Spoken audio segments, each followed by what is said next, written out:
Okay, so I'm not sure if you guys are experiencing this as an issue or not, but I'm seeing that when I'm watching students' videos of instrumentation, I'm noticing that they're starting to fulcrum when they're just using their typodonts on the very last molar, the third molar, the second molar, which really this wouldn't be possible if there's cheeks. So what I do encourage is that you do actually have cheeks on your typodont, so that way it reminds you, oh yes, I cannot actually go back that far. Okay, so how are we going to do this? I'm going to come up with a creative way for you to use cheeks, and it's easy.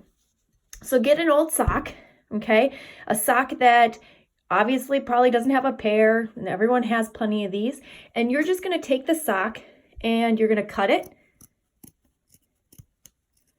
I'm just going to try to, okay, and it's usually good to have one on the neck part of the sock that has a little longer neck, and that is has plenty of stretch to it. Okay, so then I'm just going to take my sock, put it over my typodont, and now I have a typodont that has cheeks. Okay, so it will be a good reminder when your typodont is on its mount to retract the cheek and how far you should really be able to go back on the typodont. So if you do not have the fake cheeks, it's all right. It can be done. You can just make it from a sock at home. That's my little tip and trick for you today.